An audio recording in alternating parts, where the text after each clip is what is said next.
तो इस अतिक्रमण के खिलाफ क्या आपके स्टेप्स रहे? होल सिटी में अतिक्रमण की बाढ़ है।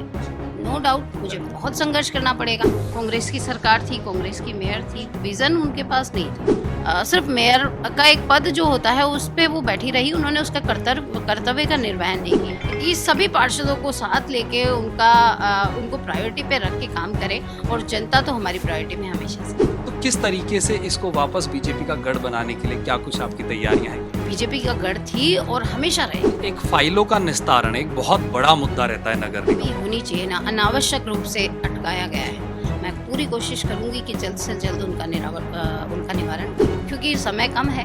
मैं चाहती हूं काम हो, और काम होगा। नमस्कार दोस्तों, पंजाब केसरी राजस्थान में मैं आपका दोस्त और होस्ट राहुल आप सभी का बहुत बहुत स्वागत करता हूं। दोस्तों, आज की हमारी खास मेहमान है कुसुम यादव जी। कुसुम जी, सबसे पहले तो पंजाब केसरी पर आपका बहुत बहुत स्वागत है। थैंक और मैम, हेरिटेज नगर निगम की मेयर बनने पर आपको सबसे पहले तो बहुत बहुत शुभकामनाएं। You so much. मैम, अब सबसे पहला सवाल, अब आप चुनी गई हैं, क्या विजन क्या रहने वाला है आपका आगे का? देखिए, सबसे पहले तो मैं मेरे संगठन का, मेरे शीर्ष नेतृत्व का धन्यवाद देना चाहूँगी कि उन्होंने मुझे इस लायक समझा है। हमारे माननीय प्रधानमंत्री जी, हमारे मुख्यमंत्री जी, हमारे मंत्री जी झाबर सिंह खर्रा जी, मैं सभी का धन्यवाद देना चाहूँगी। देखिए, जयपुर एक बहुत स्मार्ट सिटी है, बहुत प्यारी और सुंदर सिटी है। यहाँ पर्यटक आते हैं जयपुर को देखने के लिए, जयपुर की विरासत को देखने के लिए। सबसे पहली मेरी प्राथमिकता है कि मैं जो यहाँ सफाई की व्यवस्था बिगड़ी हुई है उसे ठीक करूँ। उसके बाद भी रोडों पे बहुत गड्ढे बारिश की वजह से हुए हैं, उन्हें ठीक करूँ। उसके बाद जो हेरिटेज है हमारा, उसका संरक्षण और उसका रख रखाव हम कर पाएँ, ये हमारे लिए बहुत सौभाग्य की बात होगी। क्योंकि देखिए, वैसे भी स्मार्ट सिटी का दर्जा जयपुर को प्राप्त है, और मैं चाहती हूँ कि अब जयपुर स्मार्ट सिटी पहले से ही बहुत सुंदर है, उसमें और चार चांद लगे। वो लोगों को अट्रैक्ट जैसे अपने नेचुरल स्वरूप से करती है, उसके बाद भी उसमें और कुछ ऐसी चीज़ें ऐड करना चाहती हूँ जिससे लोगों को लगे कि जयपुर एक बार तो जाना चाहिए। मैम, ये तो आपके विजन को लेकर बात हुई। साथ ही अगर मैं पूर्व मेयर को लेकर बात करूं, मुनेश गुजर, उन पर कई तरह के आरोप लगे भ्रष्टाचार के। हालांकि उनका कहना भी था इसमें मेरा इन्वॉल्वमेंट नहीं है, लेकिन फिर भी अब आप उनकी जगह आ गई है, तो एक हेरिटेज नगर निगम की जो छवि थी वो भी कहीं ना कहीं धूमिल हुई है। तो उस छवि को सुधारने के लिए क्या प्लान्स हैं आपके? देखिए, पहले जो भी हुआ वो ठीक है। कांग्रेस की सरकार थी, कांग्रेस की मेयर थी, विज़न उनके पास नहीं था। उन्होंने सिर्फ सोचा कि हमें कुर्सी पे बैठना है, और सिर्फ मेयर का एक पद जो होता है उस पे वो बैठी रही, उन्होंने उसका कर्तव्य का निर्वहन नहीं किया। मैं अपने शुद्ध अंतःकरण से अपने सभी कर्तव्यों का निर्वहन करूँगी। मेरी कोशिश रहेगी कि कोई भी व्यक्ति जो समस्याएं लेके आता है मेरे पास, उसका निवारण कर सकूँ, उसका निराकरण कर सकूँ। और जैसे कि अब ये पट्टे और ये सब चीज़ें, जो देखिए, नगर निगम तो सुबह से लेकर रात तक की जो व्यक्ति की ज़िंदगी है, पर एक आम आदमी की, उससे जुड़ा हुआ है। मैं पूरी कोशिश करूँगी कि मैं वो सभी कार्य जो नगर निगम के द्वारा करने हैं वो मैं करवाऊँ। मैम, आपने एक बहुत अच्छी बात कही कि ये सुबह से लेकर रात तक का काम है नगर निगम का। तो तालमेल कैसे बिठाएंगे? एक तरफ आपका परिवार, एक तरफ जयपुर शहर, दूसरी तरफ आपने रख रखाव की जिम्मेदारी अब आपकी है बहुत सारी चीज़ों की, साथ ही पक्ष विपक्ष के जो पार्षद हैं उनके साथ तालमेल। तो इतनी सारी जिम्मेदारियां एक साथ, और इनका निर्वहन कैसे कर पाएंगे? देखिए, मैं जयपुर की बेटी हूँ, जयपुर की बहू हूँ, तो जयपुर मेरा परिवार है। तो जहाँ आपके परिवार में आपको ऐसा कोई दिक्कत नहीं आएगी, क्योंकि ये जो भी काम है आपको मन से करना है। पार्षद जो हैं, आपने देख लिया होगा कि पहले ही दिन कांग्रेसी सभी पार्षद लगभग मेरे सम्मान के लिए भी आए, मुझे मिलने भी आए। बीजेपी के सभी पार्षद आए, क्योंकि हम लोग एक दूसरे से दिल से जुड़े हुए हैं। आज का हमारा रिश्ता नहीं है, हमने 4 साल एक साथ निकाले हैं, तो हमारी अच्छी बॉन्डिंग है। सभी जो यहाँ जयपुर के लोग हैं मोस्टली मुझे जानते हैं, तो मुझे नहीं लगता कि मुझे कहीं परेशानी आएगी। हाँ, जिम्मेदारी बड़ी है, लेकिन मैं अपना 100% देने की कोशिश करूँ। मैम, कांग्रेस से भी कई पार्षद, जैसा आपने भी कहा, आपके स्वागत के लिए आए हैं और आपके समर्थन के लिए भी आए। अब उनकी भी कुछ अपेक्षाएं आप लोगों से होगी, आपसे उनकी भी अपेक्षाएं होंगी, तो उन अपेक्षाओं पे कैसे आप खरा उतरेगी? एक तरफ जनता की जिम्मेदारी, दूसरी तरफ इनकी अपेक्षाएं। देखिए, पार्षद का सबसे बड़ा काम होता है उनकी सफाई व्यवस्था हो जाए, उनके रोड बन जाए, सीवर, नाली और उनके जितने भी रोज़मर्रा के कार्य हैं वो पूरे हो जाए, पार्षद इससे ज़्यादा कुछ नहीं माँगता।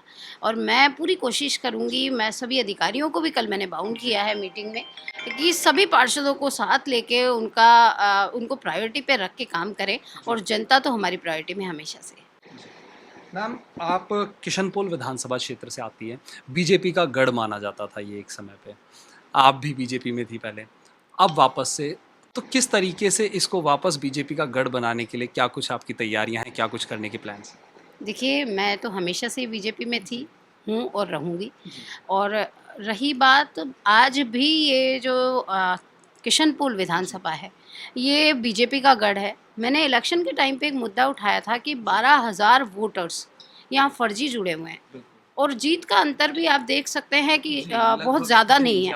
तो आप सोचिए कि जब 12,000 वोटर कट जाएँगे वोटर लिस्ट में से जो फर्जी नाम है, तो 24,000 का 12 अगर उधर पड़ते हैं तो हम 24,000 के घाटे में आ जाते हैं। जब वो होंगे ही नहीं तो 12,000 इवन कम होंगे।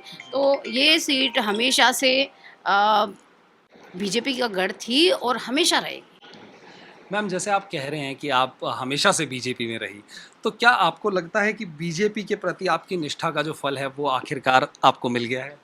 देखिए, भारतीय जनता पार्टी में सभी कार्यकर्ता निष्ठावान हैं और जो निष्ठावान हैं, आपने देखा होगा कि वो पीएम तक पहुँचे हैं। जी। बहुत आम परिवार से होने के बाद हमारे माननीय मुख्यमंत्री भजन लाल जी भी आप देखेंगे सीएम बने हैं। उनके गुणों को परखा है भारतीय जनता पार्टी ने। मोदी जी के गुणों को परखा है। आप देखिए उनकी छवि, वो पूरे देश को सुंदर बनाना चाहते हैं। हमारे भजन लाल जी मुख्यमंत्री जी लगे सुबह से रात तक लगे रहते हैं कि मैं क्या नया करूं।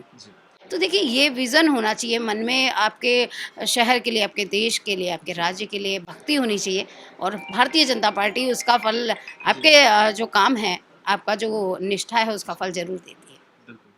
मैम, साथ ही एक फाइलों का निस्तारण एक बहुत बड़ा मुद्दा रहता है नगर निगम में, हमेशा से रहा है। उसको लेकर आरोप भी लगे हैं पूर्व मेयर पर।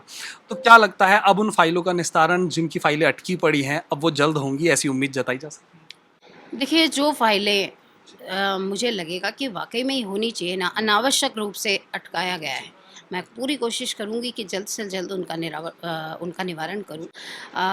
हो सकता है कुछ फाइलें ऐसी हों जो, बिल्कुल। हो सकता है कुछ संदिग्ध हो, उसमें कुछ हाँ, गलत हो। संदिग्ध हो, तो मुझे थोड़ा-सा ये भी देखना पड़ेगा। लेकिन जो भी जेन्युइन काम है, वो बिल्कुल आप ये मत समझिए कि मेरे यहाँ आएँगे और कोई फ़ाइल पड़ी रहेगी, ऐसी मेरी मानसिकता ही नहीं है। मेरा, क्योंकि समय कम है, मैं चाहती हूँ काम हो और काम होगा। बिल्कुल मैम। आपका समय बहुत महत्वपूर्ण है और जैसा आपने कहा अभी दिन रात का ये काम है। तो चलते-चलते एक आखिरी सवाल आपसे पूछना चाहूँगा। एनक्रोचमेंट एक बहुत बड़ा मुद्दा बनता जा रहा है आज के समय में, अतिक्रमण।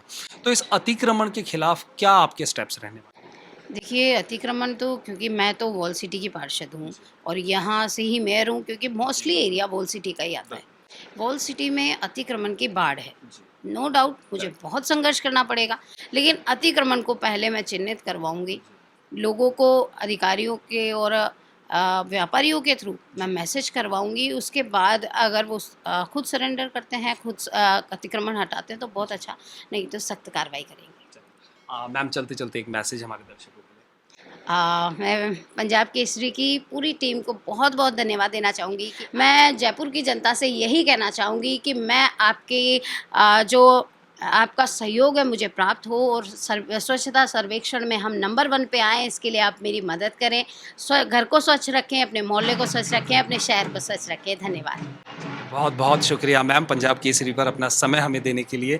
तो दोस्तों, ये थी कुसुम यादव जी, हेरिटेज नगर निगम मेयर, नवनियुक्त मेयर हैं। हालाँकि जैसा इनका मानना है कि अतिक्रमण को लेकर इनके कई प्लान्स हैं, विज़न्स हैं इनको लेकर कि क्या कुछ आगे इन्हें करना है, उन प्लान से इन्होंने हमें अवगत कराया। फिलहाल के लिए मुझे और कुसुम जी को दीजिए इजाज़त। आगे मिलेंगे। नमस्कार।